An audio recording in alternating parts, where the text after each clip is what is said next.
வணக்கம் நண்பர்களே. நாம இன்னைக்கு இந்த வீடியோவில் என்ன ஒரு முக்கியமான தகவலை பற்றி பார்க்க போகிறோம் அப்படின்னு சொல்லிட்டு பார்த்தீங்கன்னா, குக் வித் கோமாளி சீசன் 7 அப்படிங்கிற ரியாலிட்டி ஷோ வந்து இன்னைக்கு விஜய் டிவியில் ஒளிபரப்பாகி டிஆர்பி ரேட்டிங்கில் வந்து செம்மையாக போயிட்டுருக்கு அப்படின்னு நமக்கு தெரியும். அதனால தான் கிட்டத்தட்ட இப்போ 7 சீசன் வரைக்கும் லான்ச் பண்ணியிருக்காங்க.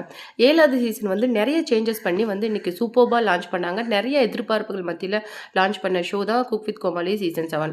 அந்த வகையில் ஜட்ஜஸ் வந்து ஒவ்வொரு ஜட்ஜ் ஆட் பண்ணியிருக்காங்க. அது மட்டும் இல்லாமல் குக்ஸே 2 குக்கு அவங்களுக்கு ஒரு கோமாளி அப்படின்னு சொல்லிட்டு இது வரைக்கும் இல்லாத, அதாவது 6 சீசன் வரைக்கும் இல்லாத அளவுக்கு 7வது சீசனை முற்றிலுமே ஒரு புதிய வேர்ஷனாக லான்ச் பண்ணியிருக்காங்க. இந்த வகையில் வந்து ஆனால் அதாவது ரசிகர்கள் சிடபிள்யூசிக்குன்னு ஒரு பர்டிகுலர் ரசிகர்கள் இருக்காங்க.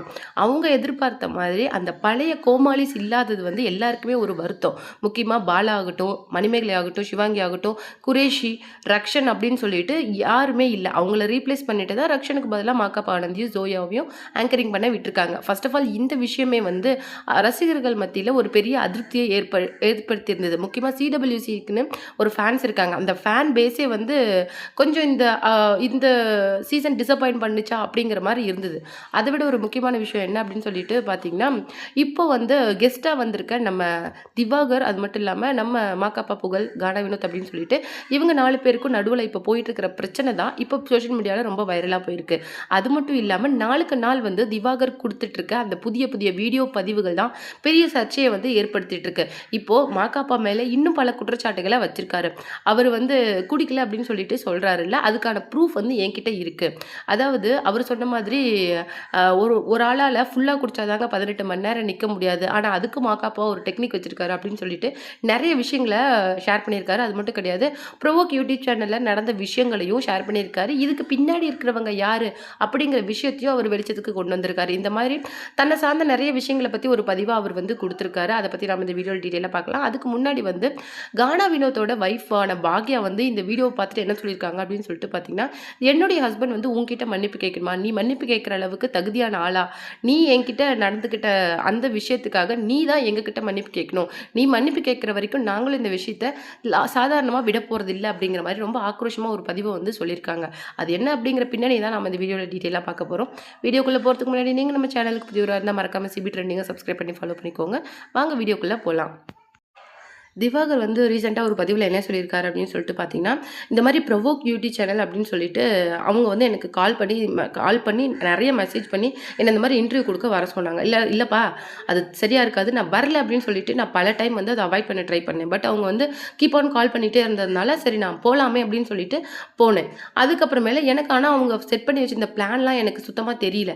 என்னை கேமரா உடச்சிட்டான், பைத்தியக்கார மாதிரி நடந்துக்கிறான், அப்படி இப்படிலாம் என்னை வந்து ஃப்ரேம் பண்ணி காட்டினாங்கல்ல. கேமரா உடஞ்சது அப்படிங்கிறது சுத்தமாக வந்து ஒரு கை கலப்பில் நடந்த விஷயமே தவிர வாலண்டினா யாருமே அதை உடைக்கணுங்கிற இன்டென்ஷனோட பண்ணலை அப்படிங்கிறத ஃபர்ஸ்ட் நீங்கள் புரிஞ்சுக்கோங்க. அது மட்டும் கிடையாது, இந்த ப்ரோவோக் யூடியூப் சேனல்காரங்களே மாக்காப்பா வந்து செட் பண்ண ஆளுங்க அப்படிங்கிறது நல்லாவே தெரியும். ஏன்னா அதில் இருந்த 1-2 பேர் அவங்களுடைய ஆளுங்க அப்படின்னு சொல்லிட்டு நல்லா தெரியும். அடிங்க அவனை நல்லா அடிங்க, அவனுக்கு நல்லா வேணும் அப்படின்னு சொல்லிட்டு அந்த மாதிரி சொன்னாங்க. ஸோ வந்து எனக்கு என் மேலே இப்படி யாருக்கு ஒரு பர்சனல் வெஞ்சன்ஸ் இருக்க போது மாக்காப்பாவை தவிர இப்போதைக்கு கண்டிப்பாக இந்த விஷயத்தை அவர் தான் பண்ணியிருப்பார். எனக்கு தெரிஞ்சு மாக்காப்பா வந்து ஒரு குடிகாரன்.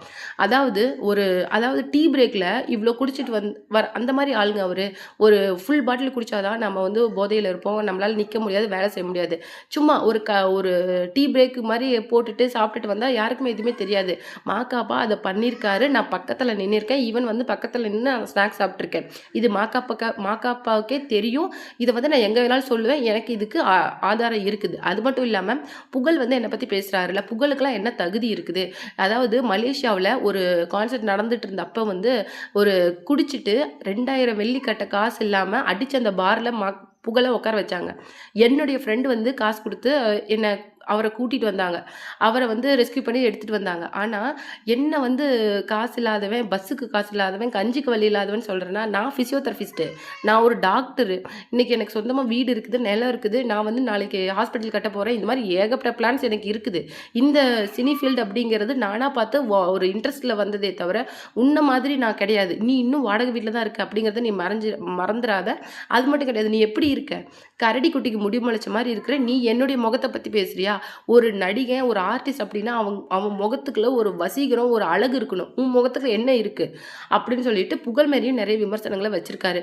நீங்க இப்போ வந்து என்ன அவங்க என்கிட்ட கேட்குறாங்க, அவங்க என் மேல வச்ச குற்றச்சாட்டு என்ன அப்படின்னு சொல்லிட்டு பார்த்தீங்கன்னா, இந்த மாரி பெண்கள் கிட்ட தப்பா நடந்துக்கிட்டேன் அப்படின்னு சொல்லிட்டு, நான் படிச்ச படிப்பு, நான் இதுவரைக்கும் சம்பாரிச்சது, நான் என்னுடைய கலைத்தாய் மேல சத்தியம் பண்ணி சொல்றேன்.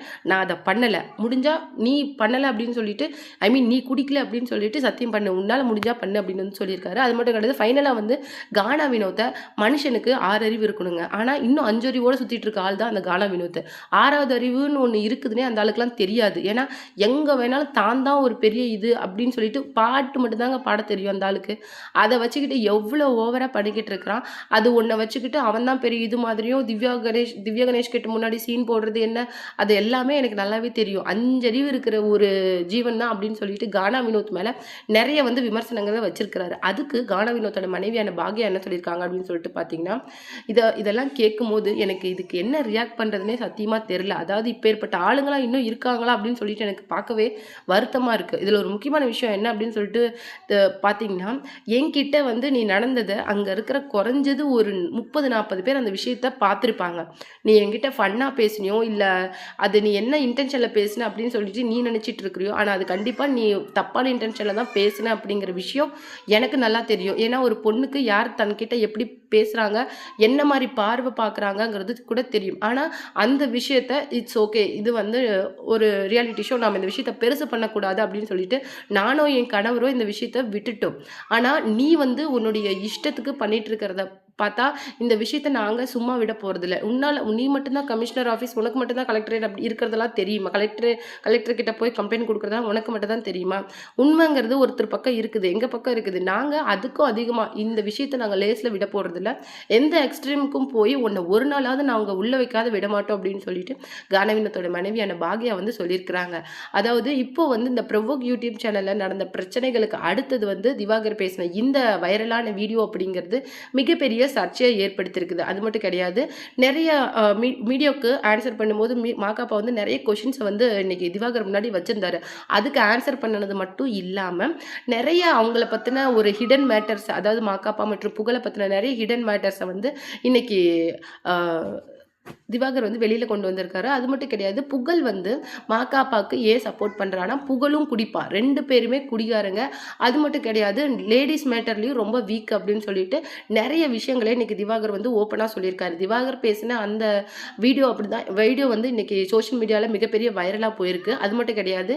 இன்னொரு விஷயம் என்ன அப்படின்னு சொல்லிட்டு பார்த்தீங்கன்னா, நீ கொலை மிரட்டல் விடு, நீ அச்சுறுத்தல் பண்ணு, நீ ஆள வச்சு அடி, நீ என்ன வேணாலும் பண்ணு. ஆனா நான் உன்ன சும்மா விட மாட்டேன். உன்ன எங்க கொண்டுட்டு போய் நிறுத்தணுமோ நீதிக்கு அப்படின்னு சொல்லிட்டு நீதின்னு ஒண்ணு உலகத்துல இருந்தா அது ஒரு நாளைக்கு ஜெயிக்கும்.